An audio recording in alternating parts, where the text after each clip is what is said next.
جبل کاف کوہ کاف کیا ہے؟ جبل کاف ایک دیوملائی پہاڑ ہے جو اسلامی، فارسی، عربی اور صوفی روایت میں ایک پراسرار اور جادوئی مقام کے طور پر بیان کیا گیا ہے۔ اسے دنیا کے کنارے پر واقع ایک بلند اور ناقابل رسائی پہاڑ سمجھا جاتا ہے جو نیلے یا زمردی رنگ کا ہے اور پوری دنیا کو اپنے حصار میں لیے ہوئے ہے۔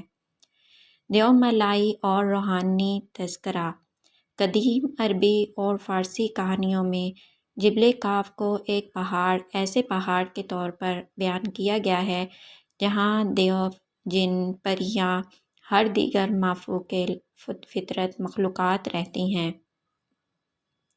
بعض اسلامی روایات میں یہ کہا جاتا ہے کہ جبل کاف زمین کے گرد ایک حفاظتی دیوار کی مانند ہے۔ کچھ صوفیانہ تشریحات میں جبل کاف کو روحانی بلندی اور حقیقت کی جستجو کی علامت سمجھا جاتا ہے۔ قرآن اور حدیث میں اس کا ذکر۔ جبل کاف کا کوئی براہ راست ذکر قرآن یا مستند حدیث میں نہیں ملتا، لیکن صوفیانہ ادب اور دیوملائی داستانوں میں اسے نمایاں مقام حاصل ہے۔ بعض قصے اور تفاسیر میں اسے 7 زمینوں کی حدود میں شمار کیا جاتا ہے۔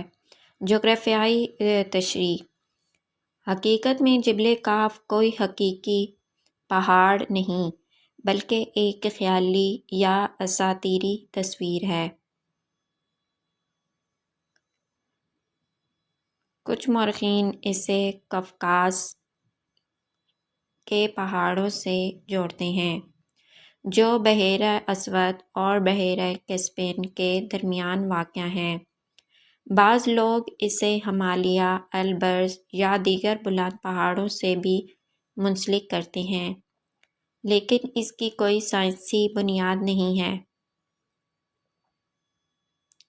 ادبی اور صوفیانہ اہمیت: فارسی شاعر فرید الدین عطار کی مشہور تصنیف منتقل طیر میں جبل کاف کا ذکر ملتا ہے، جہاں پرندے سچ کی تلاش میں ایک روحانی سفر طے کرتے ہیں۔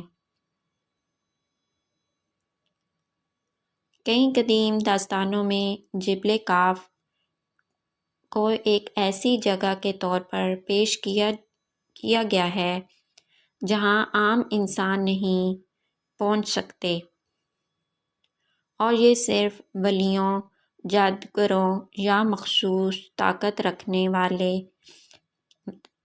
رکھنے والوں کے لیے قابل رسائی ہے۔